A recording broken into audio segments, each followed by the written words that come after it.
Fica à vontade, Rony. Bom, pessoal, deixa eu fazer aqui a abertura, né? O nosso BSB Tech Talks de hoje é sobre agilidade, consequências de quando a agilidade falha, quando ela não é trabalhada adequadamente, quais são as consequências, né? O Rony é um profissional certificado, é um profissional muito experiente, e ele vai nos mostrar essas situações bem interessantes, tá? Então, aproveito para agradecer a Rony pela disponibilidade, pelo interesse em participar e ajudar o nosso capítulo, tá bom? Rony, a palavra está contigo. Perfeito, professor Souza, os demais colegas aí do capítulo, Brasília. Fico lisonjeado aí de ter recebido o convite aí do capítulo, do professor Souza, e para poder estar falando com vocês um pouquinho sobre um assunto que o objetivo não é ser polêmico, mas sim provocativo, né? Porque quando a agilidade falha, ela não existe apenas esse grupo de consequências que eu vou acabar trazendo aqui, que são algumas, acabam abrindo grandes gaps de segurança, né? Eu quero falar disso como uma experiência prática, tá? Principalmente no pós-pandemia, que aconteceu de que muitos projetos que recebi nesse período, trabalhando aí nas horas vagas, como freelance, nos finais de semana, nos feriados, junto a algumas equipes também de freelance de segurança. Acabou que a gente juntou a parceria, né, e conseguiu executar com bastante sucesso alguns projetos de segurança, defesa, principalmente na parte de offensive, defensive security, né? E entregar esses projetos. E aí, o que me despertou nesse período e nessa fase de fazer algumas anotações, pessoal. Nessa equipe que nós temos trabalhado, nós temos executado frente de projetos de grandes empresas, são clientes de primers, né? Aquelas empresas ISPs, que são provedores de serviços de TI, tem grandes clientes, mas muitas vezes precisa de um serviço específico e nem sempre está no seu portfólio. E é aí que a gente entrou com uma equipe, digamos assim, a gente se mobiliza e se desmobiliza em razão de custo, adotando estratégias aí diferenciadas. Antes da gente avançar aqui, lembrando que para seguir o padrão aqui das apresentações, né, a gente fala um pouquinho da missão da Isaca, que busca pela confiança digital, tem mais de 50 anos. A Isaca já é uma empresa conhecida não só pelo time aqui presente, mas também com a finalidade de apresentar o seu portfólio de certificações, o seu grande reconhecimento. Tenho tido e tenho valido a pena muito ter as minhas certificações e manter o meu credenciamento junto à Isaca, não só na Isaca Internacional, mas pelo capítulo São Paulo e pelo capítulo Brasília, que traz esse grande espaço para a gente aí, principalmente aí na pessoa do professor Souza, que apresenta e traz esse conteúdo para a gente aí. E todos os demais membros do capítulo Brasília ali também, né? Como vocês sabem, existe um grupo de certificações e, para mim, esse ano o esforço foi tremendo para tirar o CRISC e o CISM, e já estou, digamos assim, eu quero descansar o final do ano, que foi bastante tenso trabalhar com essas certificações, mas está sendo gratificante e já estou tendo o retorno disso. E na oportunidade eu falo melhor para vocês com relação a isso. A promoção de associação, conforme tem sido divulgada aí pelo próprio capítulo Brasília, né, vai até 31/7, destacando aí o preço de diferenciação de assinatura, né? Principalmente, interessante é que a gente poderia fazer esse trabalho um pouco mais divulgado para trazer estudantes e recém-graduados para conhecer mais o capítulo. Eu conheci a Isaac um pouco mais de, acredito que uns 12 anos atrás, mas foi bem depois da minha formatura, da minha graduação. Então, isso é muito importante que a gente possa fazer um trabalho de divulgação junto a isso. Acelerando aqui, pessoal, já entrando no slide do conteúdo, o que eu quis dizer com quando a agilidade falhou, né? Em nenhum momento é da minha intenção de fazer uma crítica ao movimento da agilidade, ao movimento ágil, né? Propriamente ao Scrum, mas existem alguns gaps que essa metodologia trouxe, que refletiu justamente no desenvolvimento de aplicações e sistemas, né? O pessoal se preocupou muito com o método de entregar de forma mais eficaz, mais rápida, as suas soluções. E você vai falar assim, mas a gente tem o DevOps aí que vem para corrigir isso. Eu falei, não, tudo bem. Depois o DevOps ainda enxergou-se essa necessidade e precisou hoje entrar o SEC dentro do DevOps, ou seja, nessa imagem tradicional que a gente olha, de 2005, né, é bastante já conhecida e divulgada, mostra um pouquinho do processo, onde em nenhum momento a gente trata de segurança nesse processo. E a minha crítica é muitas vezes isso, que quando você define um período para entregar uma sprint, um pacote de soluções, e isso é colocado em produção, nem sempre é homologado ou testado da melhor forma possível, ou a contento, né? E que sabe falar em processos de segurança, em analisar código, falha de correção ou informações que possam ter sido vazadas pela própria aplicação, pelas próprias conexões a APIs ou os web applications que existem quando já publicados. Então, assim, ao longo do tempo, a gente acabou identificando rachaduras nesse processo, e é isso que eu queria destacar, né? Não é nenhuma crítica ao movimento ágil, mas sim o que ela traz como consequência quando esse processo esquece de ter uma preocupação mínima com a segurança básica de entrega de sistemas. Bom, ainda era uma preocupação existente com relação aos processos, né? Foram deixando de lado uma obsessão, justamente uma obsessão ou um atendimento pelo cliente, ou seja, a sua satisfação. O que eu quero dizer com isso? Na verdade, assim, essas soluções que têm sido implementadas, você define qual é o produto, você define quando deve ser entregue, e quando você percebe um determinado gargalo no capacity do pessoal para fazer essa entrega, você percebe que você não vai conseguir entregar aquilo que se esperava num determinado tempo. Isso não é novidade para ninguém, sabemos, porém, quando a pressão vem do board ou da alta administração, do patrocinador do projeto, aquela feature tem que estar disponível naquele tempo por pressão. O cascateamento acaba acontecendo dentro do processo de agilidade. No cascateamento que a gente fala a ordem de cima a baixo para a execução dessas atividades, e isso acaba chamando a atenção, implicando na qualidade dessas entregas. E aí que, mais uma vez, isso acaba impactando na área de segurança, ou seja, impactando na segurança dessas aplicações.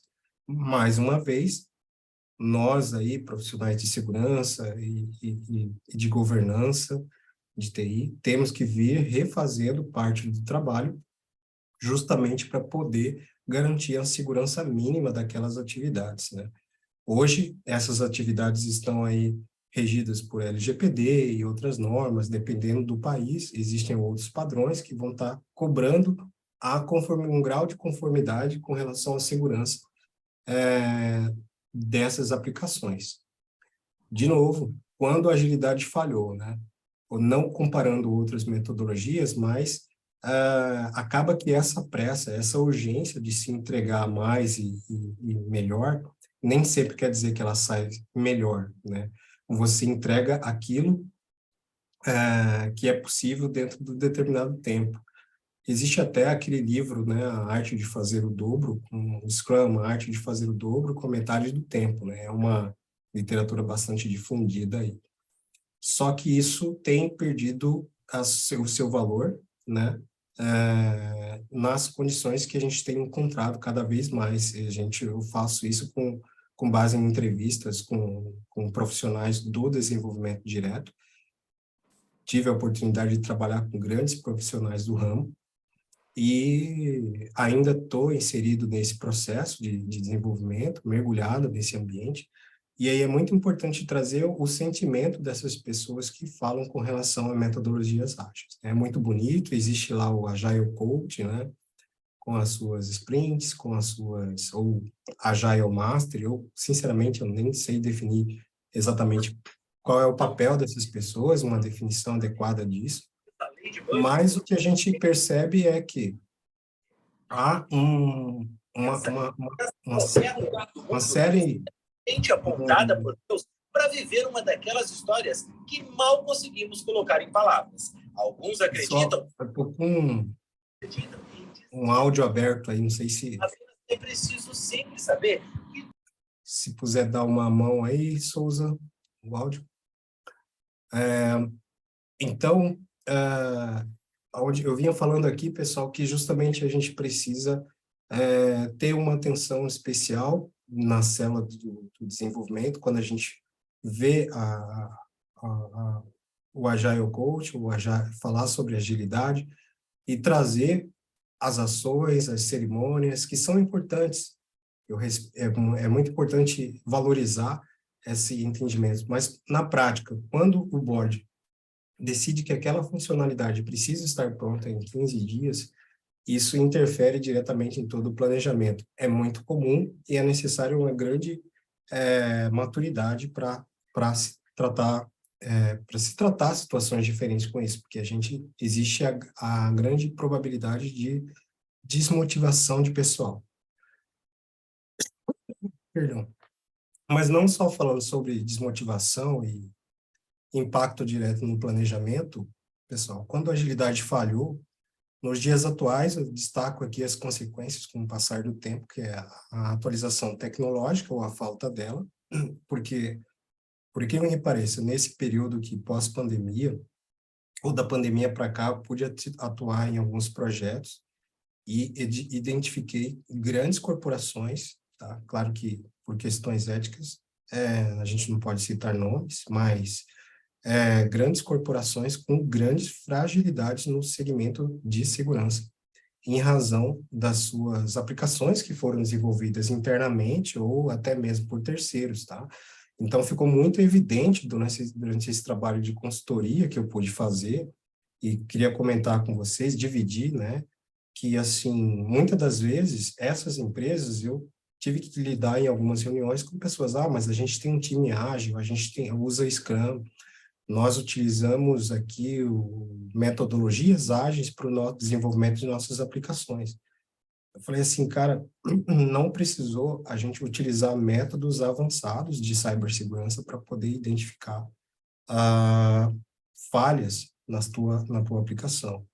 Recentemente, uma empresa contratou um serviço que a gente fez, tá? Eu e a minha equipe, e foi contratado um serviço de white box para fazer no cliente. Ele queria uma análise de cibersegurança em cima das aplicações, onde eu nem precisei utilizar, né? E ainda assim eu tive acesso a toda a documentação de clientes dessa corporação. Então, assim, foi muito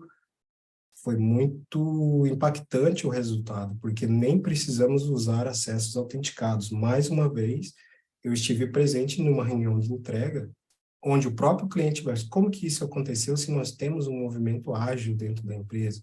Temos um movimento ágil de desenvolvimento de sistema na nossa empresa. Eu falei, bom, então o teu ágil está falhando, né? E essa crítica, não é uma crítica, mas sim como eu tenho colhido e identificado falhas com empresas que muitas vezes batem no peito, querem colocar ou querem dizer que estão seguindo uma metodologia ágil e o ágil não está respeitando mínimos padrões de segurança, ou até mesmo, como o Souza disse no início, a gente precisa envolver segurança de informação na estratégia da corporação. porque a partir daí, como dizia lá no COBIT 4.1, se a gente conseguir estabelecer compromisso mínimo da estratégia, os departamentos vão ter que fazer o seu plano de ação e alguns outros departamentos, todos os departamentos da organização vão ter no seu plano de ação algumas atividades, né, para serem desenvolvidas ao decorrer de um período da sua estratégia, para entregar atividades relacionadas com a segurança da informação, principalmente TI, né, e as empresas que estiverem em sua área de desenvolvimento. Então, isso para mim é muito marcante, foi onde eu realmente me identifiquei com a ISACA no COBIT 4.1, lá em 2007. Então, segurança, o desapreço pelas boas práticas e capacitação profissional. Então, eu tenho identificado muitos gaps relacionados à falta das boas práticas e capacitação de pessoal com relação à segurança, né? Muitas vezes você se investe até em agilidade, e no final, pessoal, o que entrega para o cliente, ou até mesmo a imagem da empresa, o que significa agilidade está sendo praticada interna, de repente falha que ninguém está vendo, e fora da corporação, a gente tem uma aplicação que está entregando toda e qualquer informação do titular, ou do assinante, ou do acionista, né? Então, isso é muito importante, queria destacar. Eu falo isso porque eu tenho pego constantemente essa situação, está muito praxe, já está cada vez mais fácil, e as técnicas cada vez mais avançadas, né? É importante destacar também, pessoal, que a gente não precisa nem de técnicas muito avançadas, porque eu vou citar também, falar um pouco sobre o OSINT lá no final, e sobre threat intelligence, que é o que a gente tem feito, ou seja, a gente tem consultado de fontes abertas quando a gente fala de OSINT, para poder identificar essas informações, ou seja, não precisa ir muito longe para poder identificar essas falhas ou até mesmo vazamento de informações. Seguindo em frente, já estamos na metade do tempo aqui, quando a agilidade falhou. O que resta fazer, resumindo, é ter uma porcentagem de qual é a porcentagem dos projetos, do projeto como um todo falhou, né? Porcentagem de quanto os projetos falham. Vamos ter que refazer tudo, terceirizar, se não der certo, em nome do protagonismo, eu ouvi isso bem recentemente, né? Aplicar medidas necessárias em prol da conformidade. Então, eu tenho ouvido muito isso, tá, nesses clientes, vamos colocar assim, mas muitas vezes tem um custo em um determinado momento. Em momentos diferentes pode ter um custo menor ou maior, dependendo da situação, tá? Então, tudo isso é consequência, o que eu quero trazer é consequência de uma falha na agilidade, quando se fala em contratar times ágeis, em mobilidade, em certificar pessoal em certificações ágeis e a segurança, né? Qual o grau de importância da segurança da informação dentro de uma operação de TI? Isso é muito importante, é o que eu quero destacar. Bom, pessoal, aqui eu vou dar praticamente um 360 no contexto agilidade e mergulhamos de vez no contexto que a gente se sente mais em casa, aqui, o pessoal do capítulo, os amigos, os entusiastas aqui. O que eu quis dizer com esse tema? É que houveram consequências, né? A falha da agilidade trouxe falhas de segurança em grandes corporações. E é isso que eu queria compartilhar com vocês, um pouquinho desse sentimento, desse entendimento que eu tenho tido com a realização de alguns trabalhos, tá? Com relação a isso. Então, vamos lá. Eu vou destacar aqui uma plataforma, que é o HackerOne, que é uma plataforma onde as empresas liberam cash para atividades de hackers ou de times de organizações para testar o grau de vulnerabilidade dessas corporações, ou seja, testar o grau de segurança dessas empresas. Algumas empresas estão inscritas nessa plataforma e grandes empresas pagam essa recompensa. Recompensa quando você descobre uma vulnerabilidade nessa empresa. Bom, Outras, só destacando algumas outras empresas que estão no HackerOne, né, que é uma das plataformas existentes, mais conhecida, é um processo mais conhecido como o Bug Bounty, né? Hoje está bastante difundido, que é em qualquer pessoa descobrindo uma vulnerabilidade, ela pode aplicar teste de vulnerabilidade em cima de uma plataforma e receber um retorno financeiro por isso. Aqui a gente tem plataformas aqui reconhecidas como o próprio LinkedIn, a PlayStation, o PayPal. E aí eu queria destacar um caso que está aberto, tem autorização de publicação para isso, né? A própria PayPal criou um case de publicação de um caso e de um grau de como é que ela classifica, né? Essa pontuação, que ela tem um grau de impacto baixo, médio, alto e crítico. E ela paga um valor significativo para cada vulnerabilidade encontrada e o impacto que isso pode gerar naquele ambiente.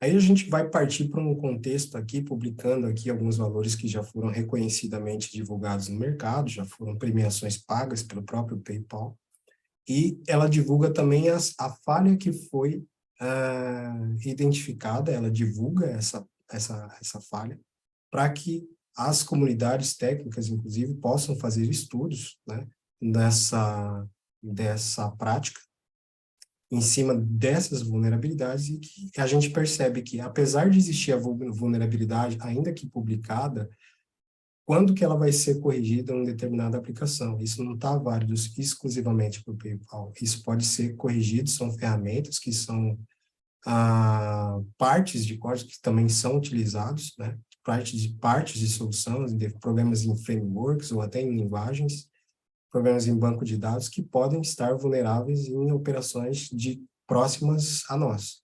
Então, isso é muito importante a gente entender, ou seja, haver uma investigação constante, um acompanhamento, um monitoramento daquilo que acontece fora da nossa operação e que pode trazer um impacto igual ou semelhante na nossa operação. Aí tem um outro destaque para uma premiação de um indiano que fala justamente sobre uma falha no Instagram, onde ele conseguiu quebrar todas as senhas de qualquer usuário, né? Onde ele recebeu uma premiação aí de $30 mil. Já existe até campeonatos com relação a isso. E o Brasil ainda está engateando aí nessas atividades. Hoje, eu queria reforçar, pessoal, que eu estou atuando com um time que não gosta de aparecer muito, como a minha experiência em gestão de projetos, atuo com profissionais que eu pude trabalhar em São Paulo, Brasília, Florianópolis, Santa Catarina. São pessoas que eu tive a sorte de conhecer e a gente teve uma ideia, uma pequena startup de segurança, que a gente se mobiliza e se desmobiliza conforme a necessidade do projeto. E aí, hoje eu estou atuando mais como a pessoa que faz a interface, os levantamentos iniciais, a contratação de serviço, a definição de escopo e até alguns testes relacionados aí a gente acaba atuando. Mas eu gosto muito da área do CISM, que é a parte de desenhar os processos de segurança da informação e implementá-los. Isso eu acho a parte mais prática de gestão e gerenciamento da segurança da informação me atrai bem mais.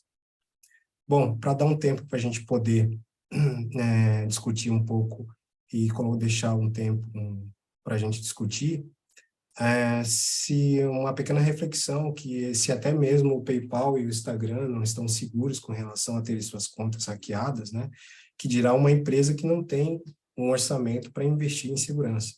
Eu posso dizer para vocês, numa atividade bem recente minha,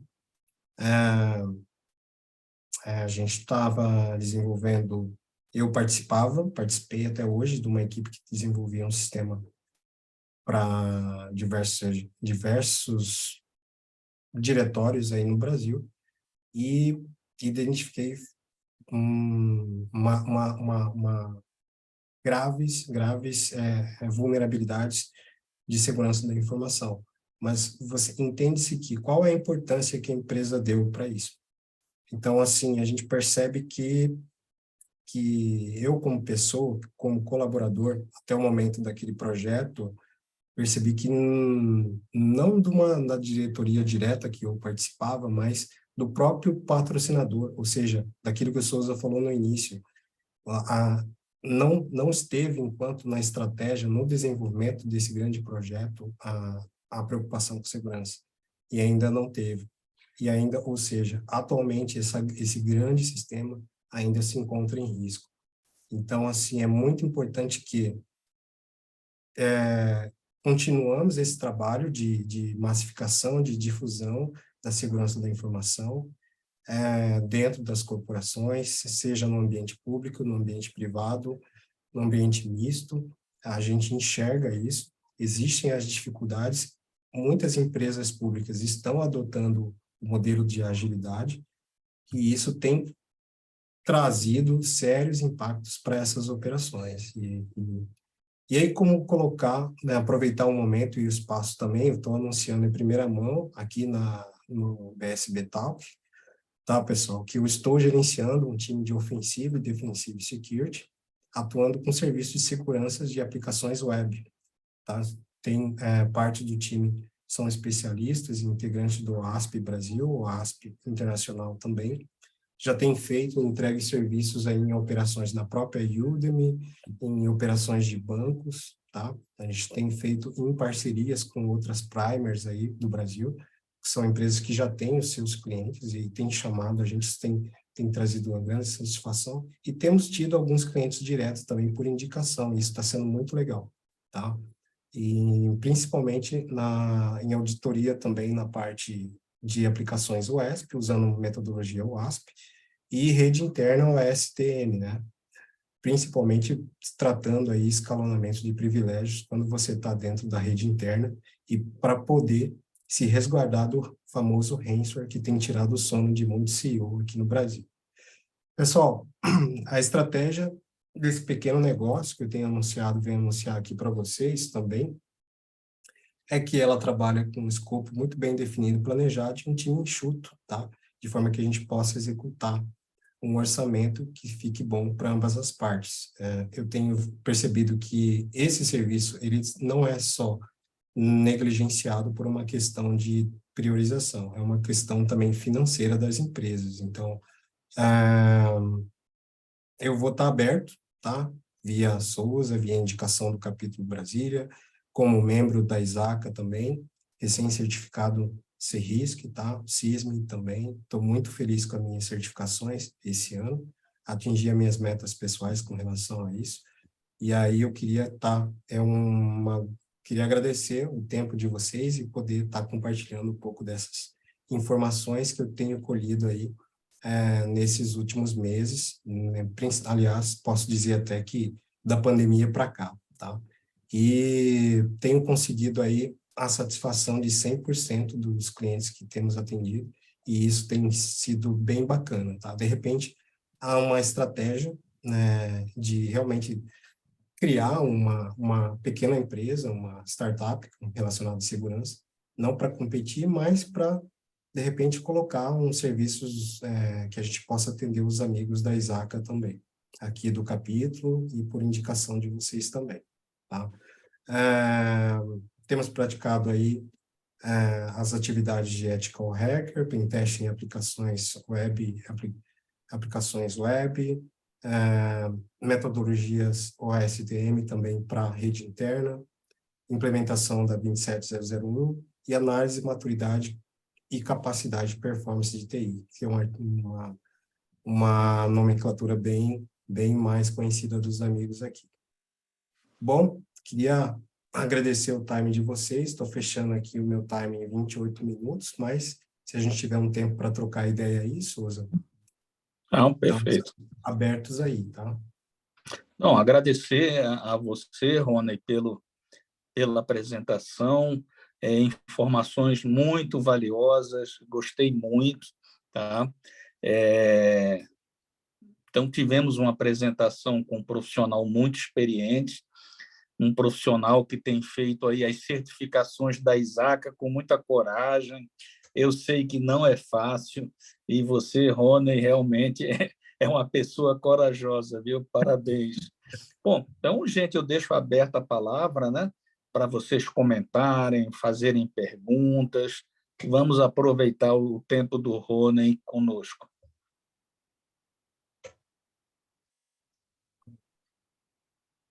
Fiquem à vontade, pessoal, se tiver alguma curiosidade a respeito.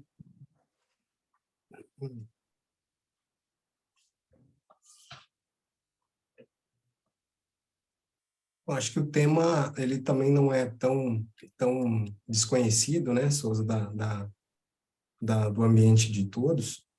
É mais assim um chamamento para não separar a segurança da informação das operações de TI, né?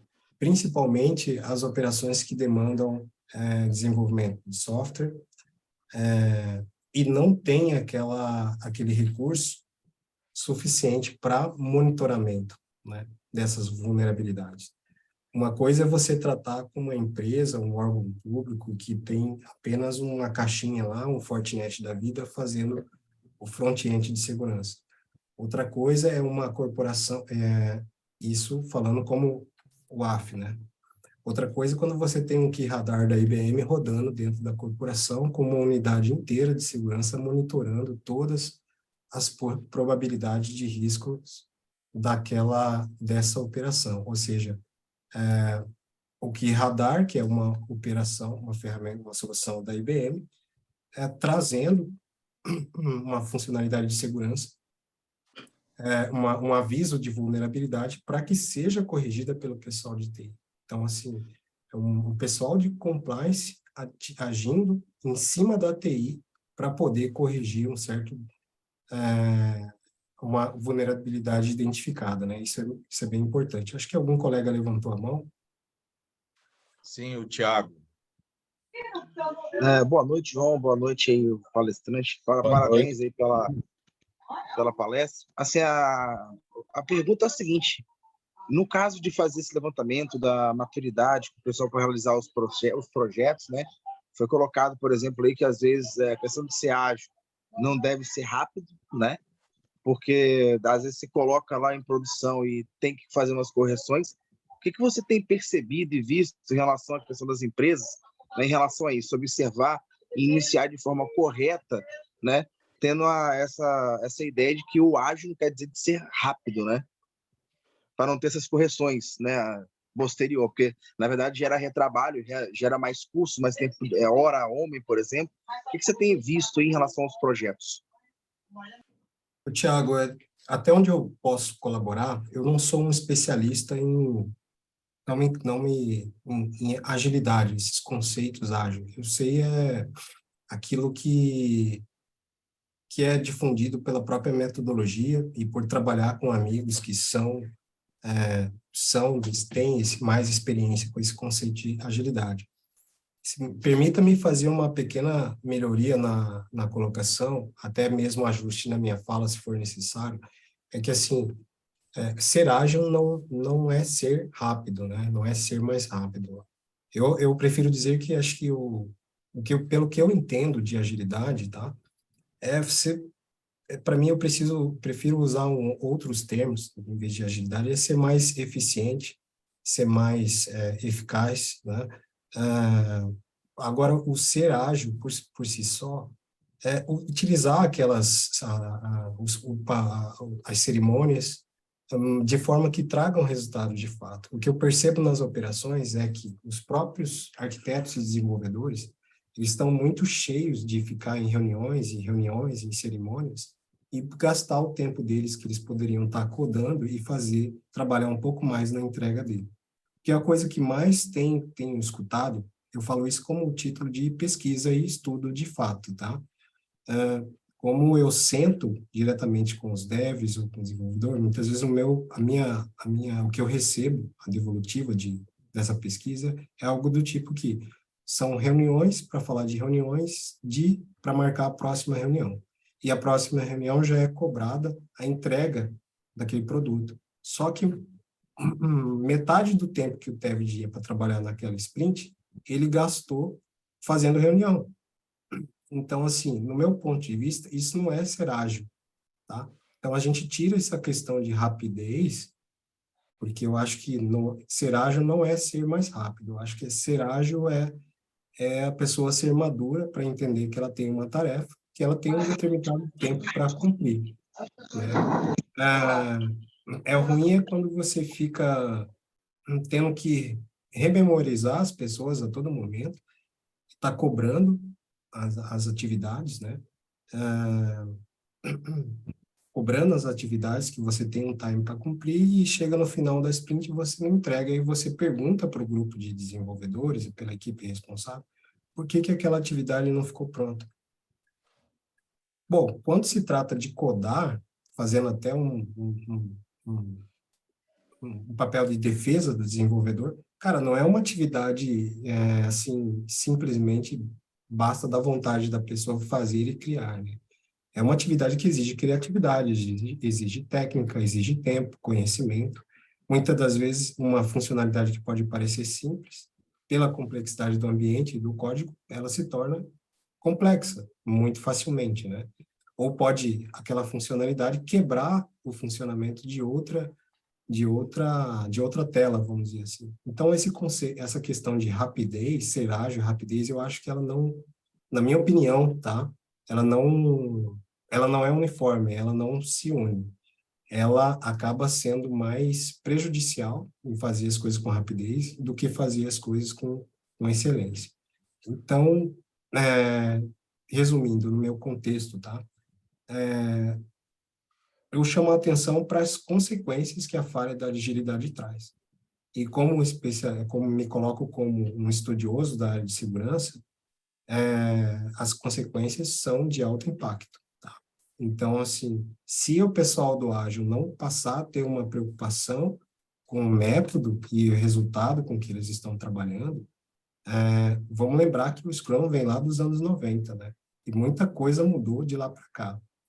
Se pegar a última atualização do próprio Scrum, que, se não me engano, foi em 2017, a última versão que foi escrita, a própria documentação, ainda não atualiza o suficiente para o grau de tecnologia que a gente tem hoje. Hoje a gente está falando de inteligência artificial e muitas pessoas ainda conhecem muito pouco sobre essa tecnologia, né?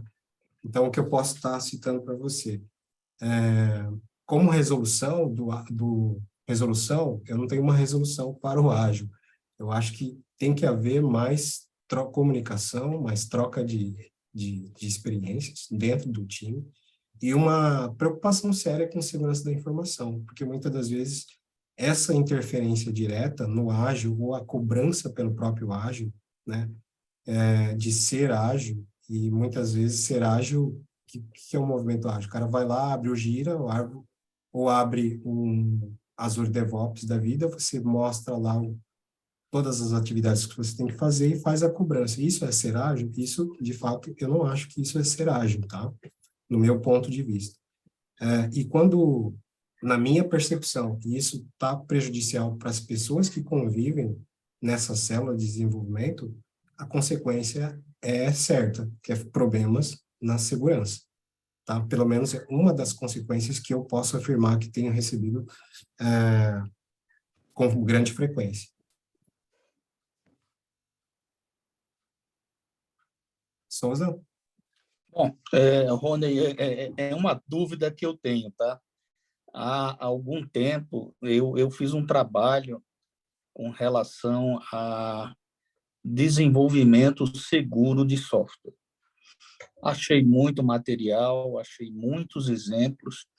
Agora, é engraçado, eu só achei material, exemplos para o método em cascata. Nenhum dos que eu achei era sobre um método ágil aplicado, né, desenvolvimento do seguro de software num processo de desenvolvimento ágil. Eu pesquisei errado ou realmente há essa lacuna? Como é que é, Rony? Souza, acho que eu posso, nesse sentido, eu acho que é o que mais comum a gente vai achar são a falta de casamento de informações, porque hoje todo mundo é muito colocado e difundido essa questão de se desenvolver de forma ágil, né? Ou seja, você adotar uma metodologia. Por exemplo, nesse trabalho de pesquisa, eu pude identificar que existem outros métodos que são uma evolução do próprio Scrum. E a minha crítica foi em conversar com alguns agilistas e eles desconhecerem outros frameworks que se falam justamente que é o GEAR, tá? Existe um framework chamado GEAR, G-E-E-R. Então, a gente pode identificar que é uma evolução do Scrum, e eu vou até mandar para vocês, que é interessante, tá? Ou seja, onde a crítica justamente ao Scrum é que ele parou nos anos 90 e ele não faz um casamento já com as tecnologias atuais, né? Onde o próprio Scrum falava que pessoas são mais importantes do que rotinas e documentação. Ou seja, a falta de documentação para uma operação de governança e compliance é crítica, né? A gente não tem evidência do que foi feito, foi construído, então é uma desconexão complexa e completa, vamos dizer assim, por si só. E ao longo do tempo eu tenho procurado até artigos para desenvolver, escrever algo do tipo, porque assim, eu percebo que há essa desconexão um pouco da realidade, porque esse mundo fantasioso não é fantasioso, esse mundo ágil, que todo mundo diz, de desenvolvimento de software. Eu preferia, se a gente pegar até o CMMI, a gente tem algumas referências de desenvolvimento de software, né, que eram, depois, com o tempo,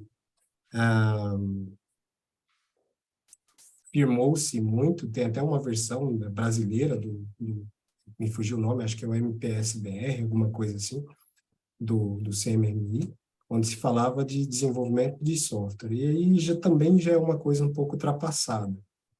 Hoje, nas operações, todo mundo só fala as operações precisam de um Agile Coach, um Agile Master, um Agile alguma coisa, mas espera aí, tem muito Agile alguma coisa e, de repente, os resultados, quando você vai ver, interações são mais importantes do que cerimônias e documentação, ou seja, é uma desconexão de alguns termos que são utilizados no próprio framework,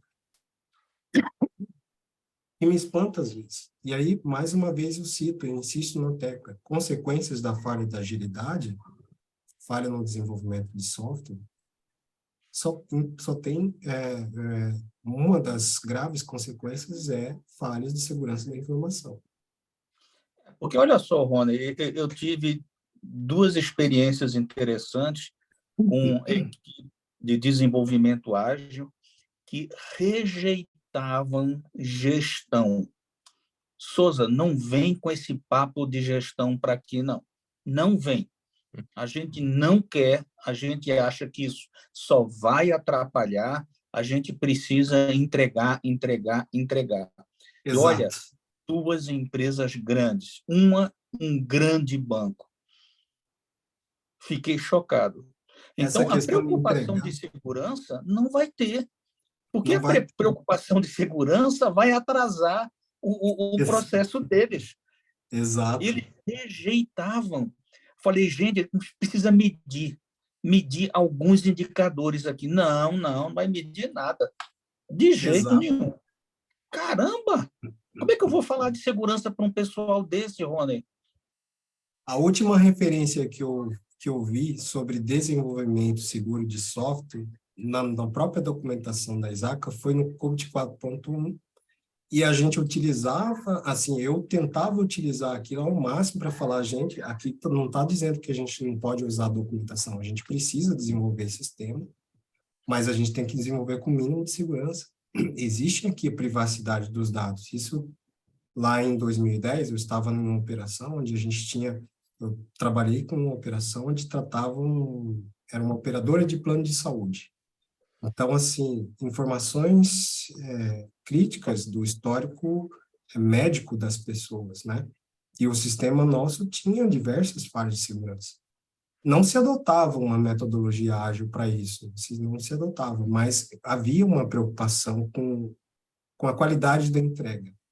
E eu percebi que esse movimento ágil foi crescendo e a preocupação com a qualidade da entrega foi diminuindo. Por quê?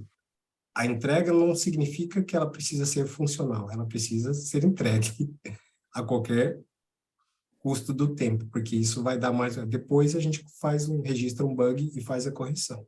Exatamente. Só que é nesse gap que acontece os grandes incidentes de segurança. Exatamente. Então, a minha pequena e humilde palestrinha aqui, né, é justamente a trazer um pequeno tema, rapidamente, sobre quando a agilidade falha e depois a gente tem que fazer o trabalho de trás para frente, vir corrigindo tudo que foi feito de errado. Não, e olha só, Rony, a DevSecOps. DevSecOps exige que eu discuta segurança lá no começo, lá no shift left. Exato. Se o cara é agilista, ele não quer esse papo de segurança, Ele não quer. ele não quer. Não vai ter DevSecOps, amigo, não vai ter. Não quer, Souza. E isso, eu vou te falar mais. Nas minhas operações que eu tenho atuado, a gente perde. Nessa briga, a gente perde. Por quê? Exatamente. Porque a grande maioria do pessoal são equipes maiores, onde tem uma representatividade maior. E, assim, o máximo que a gente faz com o trabalho de segurança é cuidar de formalizar que você fez vamos dizer assim, um trabalho de sinalizar a importância daquele, ou registrar aquele risco, que existe um risco potencial. Quando que isso vai ser tratado, inclusive questões até que a LGPD traz, que é o Security by Design, by Default, que é a gente, lá no desenho da solução, a gente já pensar em privacidade, em proteção de dados, mas, olha, é uma batalha cansativa e uma briga de formiguinha, de ir escrevendo e empenhando, e algumas coisas só acontecem realmente quando a multa está quase para chegar. Então, aí você percebe uma certa mobilização, um certo movimento com relação a isso, mas tá aí o nosso papel, a nossa missão é isso, né? Trazer um alerta. Se na empresa... o legal de trabalhar ainda com isso, Souza, é perceber que algumas empresas se importaram e correram atrás de contratar profissionais como nós para poder dar alguma ajuda. E assim, num período de 30, 45 dias, a gente já trazer uma solução para ela, sabe? E isso é muito bacana, isso tem sido muito satisfatório e muito tem balanceado aquele nível de satisfação profissional em questões quando a gente consegue realizar e outras não. E o bacana é que, por questões éticas, a gente não pode citar nomes, mas a gente conta o milagre, não conta o santo, né? E aí, mas assim, o milagre tem sido cada vez mais casos interessantes, um aprendizado constante. E como uma boa prática de projeto, o que eu tenho feito? Anotado o que aconteceu de bom, de ruim, o que funcionou, o que não funcionou, e entregue um relatório para os clientes, que tem sido bastante gratificante aí, concluir essas entregas aí. Não, você vê, né, o problema do DevSecOps é um problema cultural. Cultural. Desde o começo a gente falava isso, né? Caramba, eu vou juntar pessoal de desenvolvimento e produção, tá? Aí o pessoal do desenvolvimento começou a tratar infraestrutura como código, maravilha, mas a cabeça não mudou. Não mudou. Não mudou. Isso é muito sério, muito sério. Marcos, eu não sei qual é a tua experiência, como é que você tem vivido isso? Pois é, eu estava aqui, assim, eu falei, não vou falar não, mas assim, eu não posso me forçar a falar. Eu estou vendo que a gente vive no Serpro, né, uma situação muito diferente, né? Então, a gente teve um primeiro problema de segurança, assim, bem grave em 2005, né? E aí a gente começou a trabalhar segurança e desenvolvimento desde essa época, né? A gente fez um trabalho em conjunto com a Microsoft, com a IBM e com a UNB, e desde então a gente tem um grupo de segurança e desenvolvimento. Nessa questão de desenvolvimento ágil, o CERP também embarcou nisso, isso é forte lá, mas a gente tem uma integração muito grande desde o início, né? Quando está desenhando lá, a gente tem uma reunião de análise de risco arquitetural, onde tem pessoa de segurança, pessoa de desenvolvimento, e a gente tem uma política de segurança e desenvolvimento, né, para desenvolver de forma segura, tem um guia de desenvolvimento confiável. Então, eu acho que eu estou no lado pequenininho. no lado bom. Tá no lado bom, tá no lado bom. E, assim, Rapaz, a gente está numa situação que, assim, a gente não tem dúvida bacana. que o pessoal de desenvolvimento, o pessoal da área de negócio, entende que eles não conseguem sobreviver sem a gente da segurança. Então, existe uma integração muito grande entre as duas áreas, né? Então, assim, eu acho que eu vivo em outro mundo aí, no século. Na realidade, eu vivia, né? Porque eu me aposentei no dia 30 do mês passado. Então, agora Opa, eu parabéns. sou um ex-serpro, igual o Silas, ex-serpro. Mas eu só falo bem, não vou falar mal. Parabéns.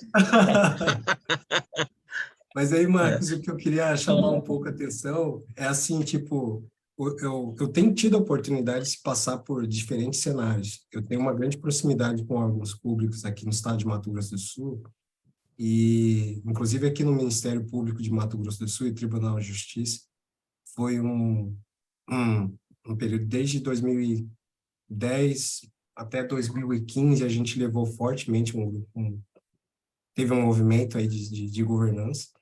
Foi quando o Ministério Público de Mato Grosso do Sul aqui, teve um ataque hacker, invasão hacker, onde a gente trouxe na época para nosso grupo a discussão, e a diretora atual do Ministério Público, ela participava do nosso grupo e ela compartilhou conosco, falou assim, nós não temos redes segregadas, nossa página do Ministério Público é em PHP, nós não tínhamos um firewall atuante, ou seja, o cenário dela era uma infraestrutura fraca, né, com falta de conhecimento e investimento.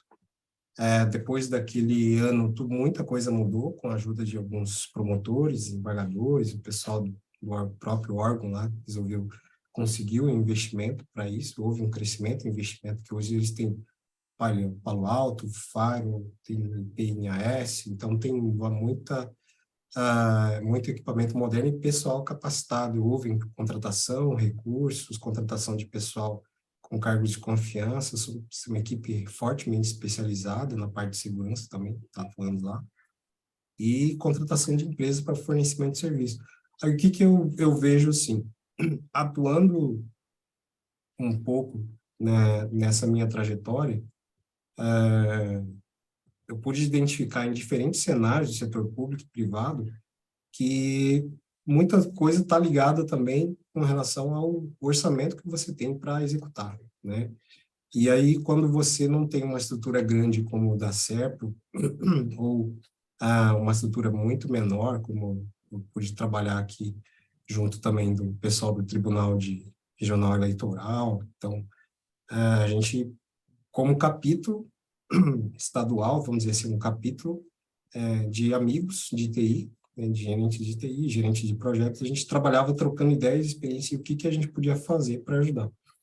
Só que muito exigia investimento, e quando você não tinha investimento, né, não tem pessoal, aí fica difícil chegar numa maturidade que atenda a necessidade daquela empresa, né, com relação a risco, com relação a cyber.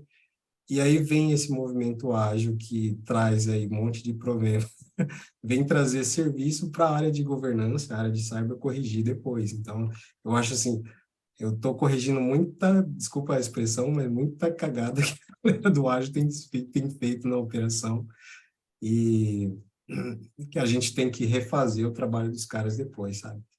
Mas, assim, é um alerta não é um alerta, né? Eu sei que são todos conhecedores dessa situação, mas realmente o cenário que você tem no SERPRO é um cenário diferenciado, com certeza. É o estado da arte, eu acho, né? Sim. Eu acho que a gente está bem nesse pedaço aí. Que bom. Não, sem dúvida. Depois quero fazer um benchmarking com o SERPRO, viu? Quero aprender. Ué, você já esteve lá por dentro, né? Fazendo aquele trabalho lá. Verdade. Frameworks, né? Mas à vontade, quando quiser, eu coloco você em contato lá, Souza, tá bom? Tá ótimo, obrigado. Bom, pessoal, era isso então. Souza, só um minutinho.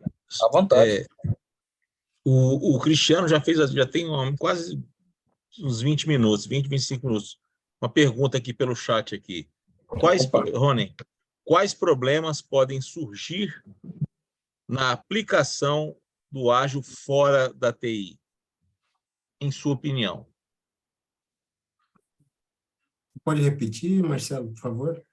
Está escrito no chat aqui, ó. Quais problemas podem surgir na aplicação do ágil fora de TI, na sua opinião, né?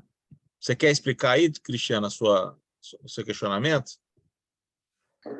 Só um instantinho, estou numa reunião, só um minutinho. Então, é porque o ágil ele vem se notabilizando, né, na aplicação fora também do ambiente de TI, né? Eu, por exemplo, trabalho com auditoria interna, acabo auditando também TI, porque não tem ninguém melhor, mais qualificado para fazer isso, e eu venho estudando, então, o ágil, enfim, e aí tenho visto essa notabilização aí em outros ambientes. Eu, particularmente, estou com um time remoto e tenho aplicado e estou bastante satisfeito. E aí estou pensando em expandir isso para outras unidades do órgão, né? Quando a gente fala em ágil, eu estou falando não só em Scrum e Kanban, eu estou falando também em OKR.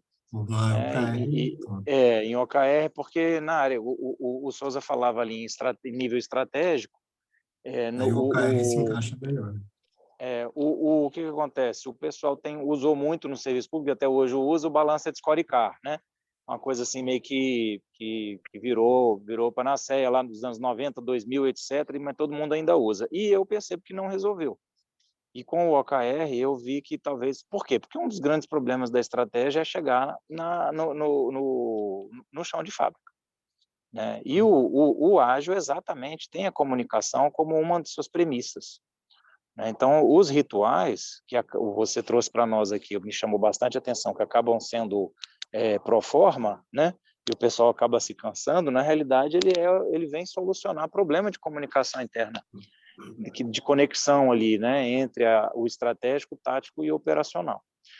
Então, eu queria saber, assim, se na sua opinião, fazendo esse depara, né, que o seu foco foi bem em TI, eu entendi e aprendi bastante, se você visualiza para outras áreas, para outros ramos que estão utilizando o ágil, se você visualiza que pode vir a ter os mesmos problemas, se você já tem alguma experiência, ou se algum outro colega gostaria de contribuir nesse sentido. Porque eu estou começando a implantar, entendeu? Implementar o ágil, estou estudando, e, enfim, é isso. Obrigado. Não, entendi, Cristiano. Olha, o que eu vejo, tá? No meu ponto de vista, cara, o ágil tem dado muito certo em outros departamentos além da TI.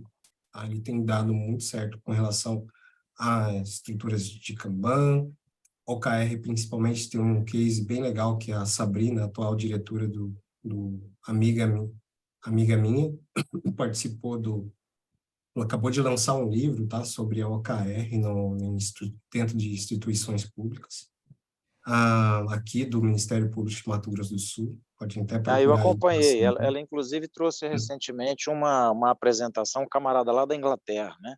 Sim, sim. Eles fizeram uma live aí, foi bem bacana. Isso.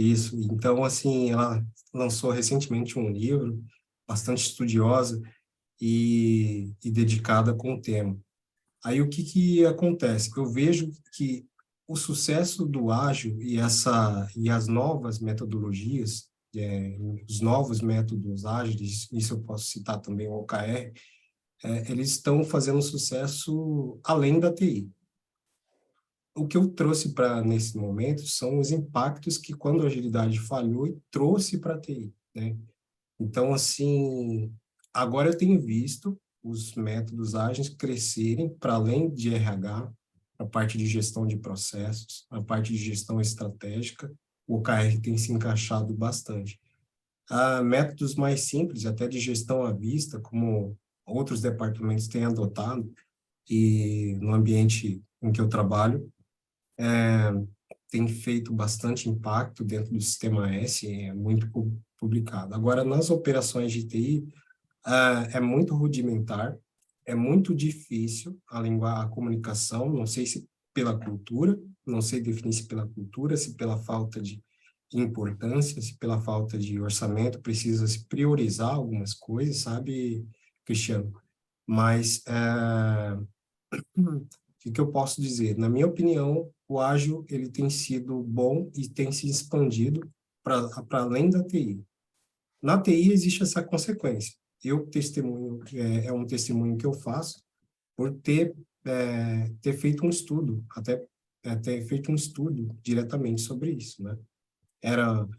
Foi um objetivo de um tema de pós-graduação, um artigo, que eu gostaria de ter feito, eu acabei fazendo outro tópico anos atrás.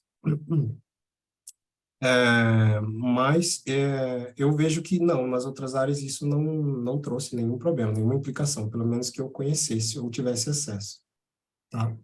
Então, assim, na TI é uma consequência mesmo de, assim, vamos entregar, né? Vamos entregar e com que qualidade a gente não sabe, porque algumas operações estão sem aquela parte, aquela fase de homologação, sem a parte de teste, ou seja, os pacotes estão indo para a produção sem o mínimo de segurança, de teste em cima da segurança. E aí, quando eles estão em produção, a gente identifica e aí a gente tem que fazer o trabalho de engenharia reversa, né? Mandar para a produção, mandar para a fábrica de novo.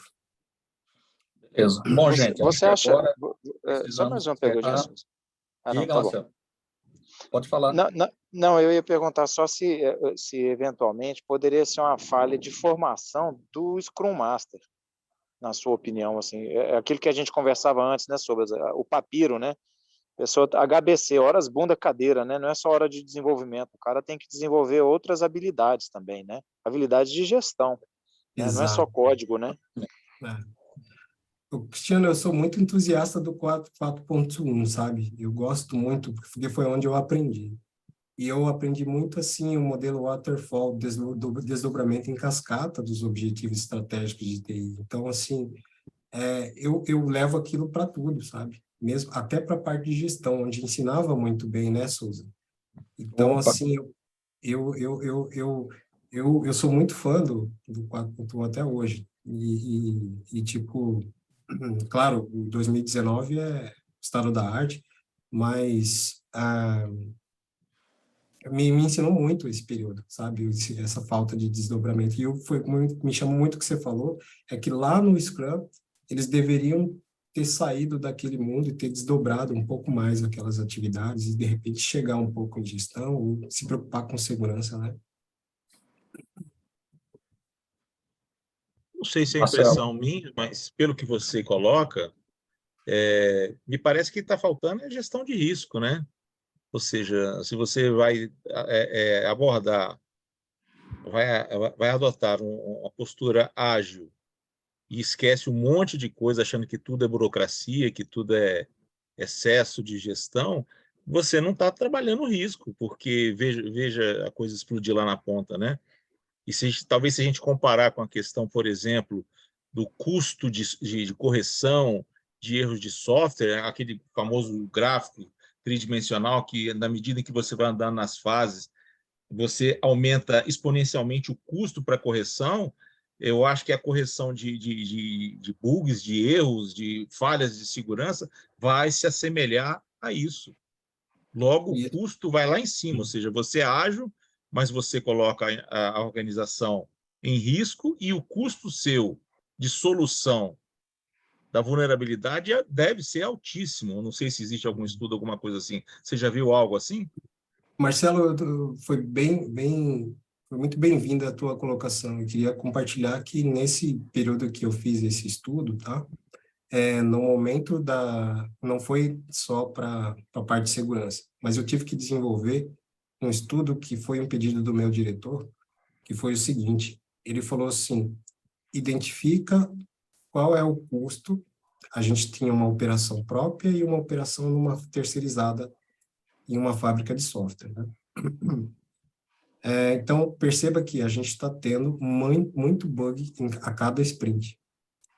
E a gente estava tendo, assim, tipo, uma média de 50%. Daquilo que era entregue, eu tinha lá um grupo, uma sprint de 15 dias, eu tinha que entregar um certo número de funcionalidades. Funcional, isso já tinha que ter passado por testes, e publicação, testes e homologação. Então, depois de 15 dias, eu tinha que publicar aquele PR lá, né?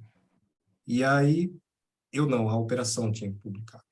Só que eu tive que desenvolver um estudo para identificar depois, no final de cada sprint, o que estava funcional de fato.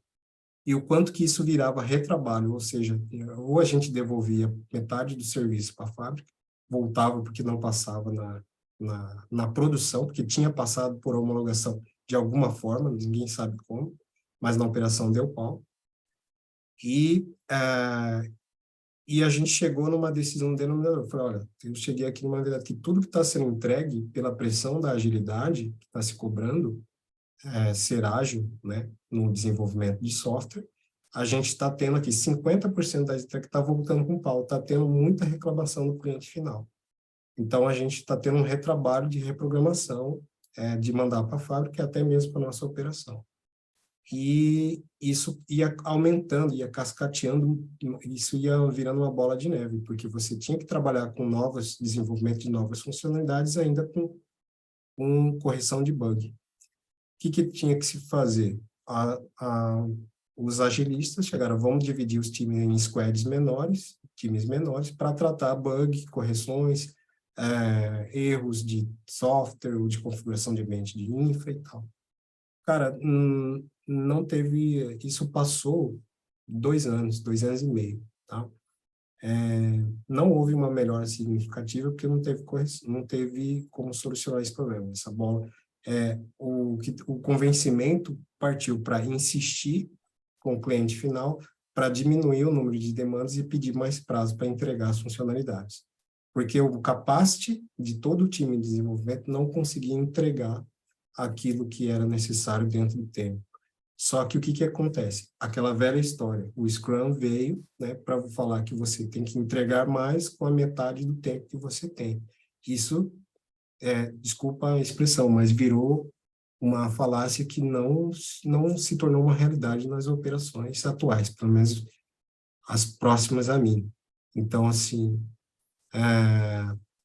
você tem que dar para as empresas de segmento privado, a cobrança é muito forte e você tem que se comprometer somente com o seu capacity, mas muitas vezes a alta direção, o board, cobra que uma pessoa que faz 8 horas por dia entrega um capacity de 7,6 horas por dia de desenvolvimento.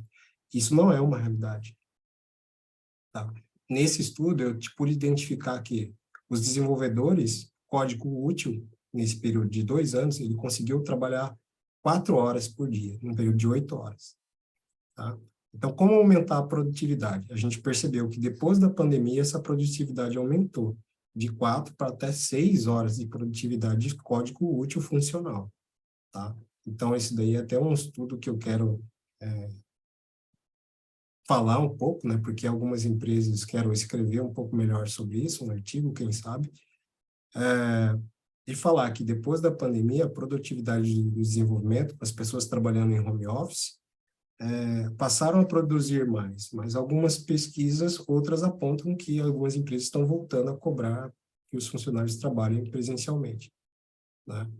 Mas eu fiz um pouco desse estudo, Marcelo, tá?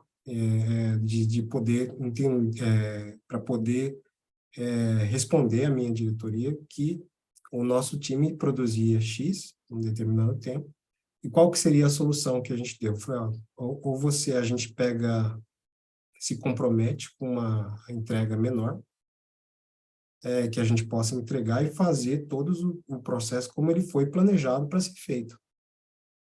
A gente planejou fazer, a gente fez um roadmap de desenvolvimento, a gente planejou para entregar uma funcionalidade em 6 meses, mas aí veio uma ordem superior, quebrou no meio. Eu falei, eu quero isso funcional em metade do tempo. Cara, e aí assim, todas as etapas que estavam planejadas, inclusive a parte de segurança, homologação, produção ambientes necessários para isso, corta tudo e faz o que você pode. E aí o resultado é que quando você manda para a produção, aquilo vira, você fala que vai arrumar, isso é uma realidade, tá? É uma realidade. tenho trabalhado como segurança, estou com um time aí dinâmico de segurança da informação, e o que mais a gente tem pego? Tipo assim, grandes empresas, hein, Marcelo? Grandes empresas, como o Souza falou, muitas empresas grandes, de nome forte, com problemas sérios de vulnerabilidade mesmo. Então, é isso que mantém motivado. A gente tem serviços aí para poder estar atuando como consultoria, ampliando essa experiência aí como consultoria e poder ajudar esses ambientes corporativos aí. Beleza. Parabéns. Excelente palestra. Beleza, obrigado, viu, Rony, mais uma tempo vez. de vocês. Agradeço a todos, tá, pela participação, pela presença. E realmente é um tema muito atual, e vale a pena depois outras apresentações sobre isso. Tema muito rico, né? Gente, muito obrigado. Boa noite para todos. Obrigado, Souza. Obrigado, Marcelo. Pessoal, Tudo de bom, viu? Até quarta que vem.